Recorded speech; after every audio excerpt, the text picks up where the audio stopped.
hurts me. I don't like to have these conversations, but it hurts me to see our women struggle the way they are. And you watch our women's faces, you see their bodies, you see how the diabetes, hypertension, all the struggles that our women are having because they're out of order and they don't want to be seen as weak. They're walking around here trying to be a man. You can't be a man when you are a woman.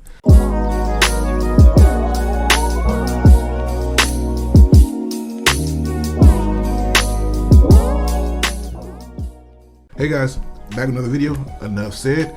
Today we got a video from Miss Iyanla Van Zant. Used to love her show back in the day. Love Iyanla. She is talking about how black women do not like being shown as weak. Now I'm gonna let my wife take the reins of this. She has not seen this video, so I'm gonna let her lead this one out. You ready, baby? Whoa, okay. Black women can be a lot of things. They can be weak. We can be fat, we can be ashy, we can we can be broke, okay? We can be a lot of things, but we cannot be weak. That's our kryptonite. We've been taught that our feminine side, our soft side, our vulnerable side, our receptive side, our open side, we've been taught that that's a weakness, and it isn't. What we have to do is take the pants off and learn how to be alpha in our panties.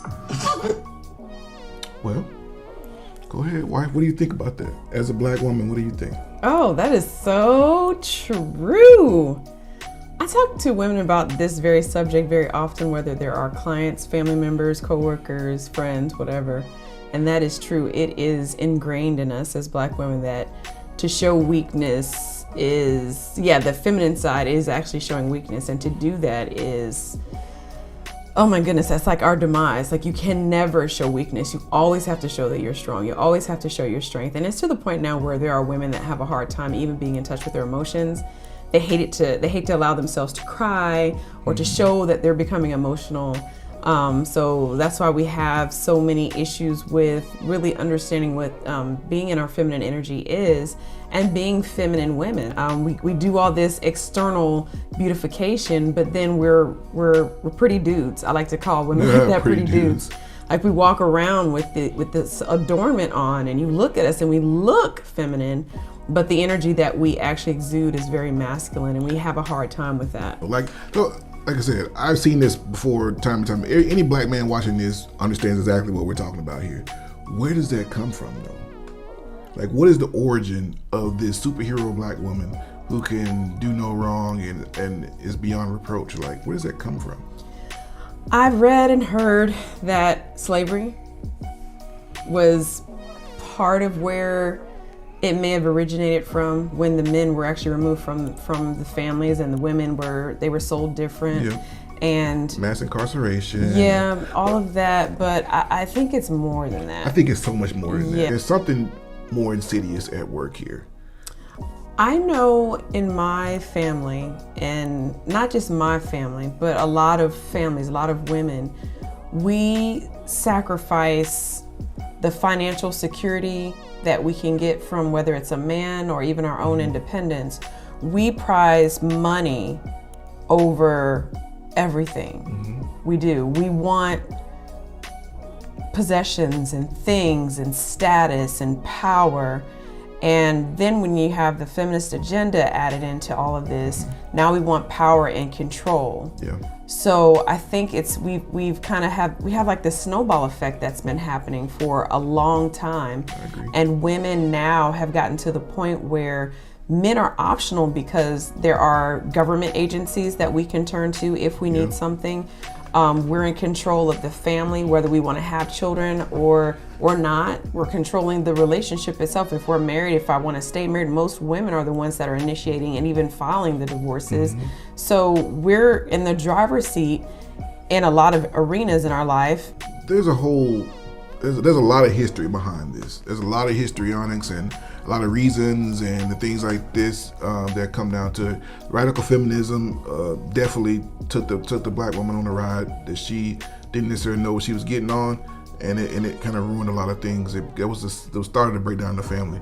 However, I think a lot of people have figured out, and just in general in our society, that women hold the key to a lot of financial decisions made in the home. So a lot of things are geared towards our women spending their money, and when it comes down to it, now a man is nothing but a wallet. And if you can't give me money, then you're nothing. Yeah. I don't need your leadership because I can do it myself. I don't need you to raise the kids because I can do that myself. I don't even need you to be in the home with me because I can do that myself. Like, there's so many things that happen and that pushed men out of the home, and now it's like our women are struggling. And it's funny, we'll get like these one-off comments, whether it's on our channel or you'll get like these comments on other channels where when we're having these types of discussions, there are women that get really irate and upset, and then they don't like it when when generalizations are made, and well, that's not every woman, and that's not, you don't know the situation, and you don't know. The conversation always goes back to, well, what about the men? What about the men? What about the men? The black man has been parsed, he has been judged, he has been sentenced for years. What about the men you're choosing? What about the men you're choosing and allowing to enter your bodies to impregnate you? We have to talk about that. That's where we have to go now, because there are the Pookies and Ray Rays. Absolutely. How many times do we have to say there are Pookies and Ray Rays? But that same little 20% that keeps impregnating all of you lovely ladies, and you're making these really silly choices with the same Pookies and Ray Rays, and then you're mad when they walk away. They're a Pookie and a Ray Ray. That's what they do. Everybody watching this show right now knows a woman who has. They know women that have multiple children by the same man. Or the same type of man. This is happening in our community. We can pretend like it isn't, but it is. There's a certain archetype of man that a lot of women go for, and that is it. Remember the swag conversation we've been having? We talked about that, the swag, this guy. And then even if you have men that are in a certain income bracket, they're also, you got 90% of the women wanting 10% of the men. That's not going to work either. So these are the conversations that we have to have. It hurts me. I don't like to have these conversations, but it hurts me to see our women struggle the way they are.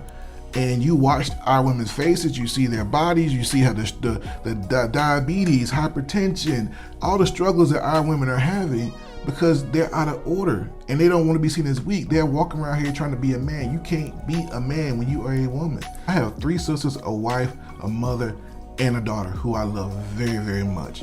And I don't want to see any of our sisters struggle like this. Aunties. It's hard. I'm watching my aunts getting older. They ain't got no man. I'm watching all these things, and I'm getting older myself, and I don't want this. I take no pleasure in this. For all you people that think I hate women, you don't know. You have no clue.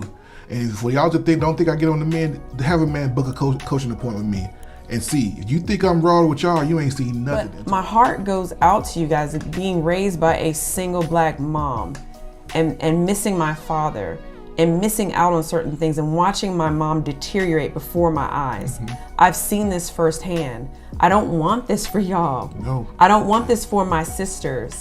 So you may think that we're coming down hard on y'all, always after us, and because we love you. Yeah. And maybe if we have more people that truly loved you and held you accountable, we could alleviate this. I want the next generation to be better, but there is a problem in our community, and we have to take a closer look at what's going on. And let me tell you, being feminine and being in touch with your emotions and expressing that emotion, that is a gift that God has given you.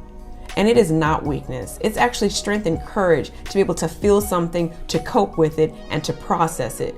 It is weakness to put on a hard mask and pretend like everything's cool when you know deep down it's not, and you're hurting. We're going to leave it right there, but I think there's so much more to be discussed about this. We ain't going to stop, y'all. You don't like it, you might as well click off now, but we're going to give you the truth. But with that, that's enough said.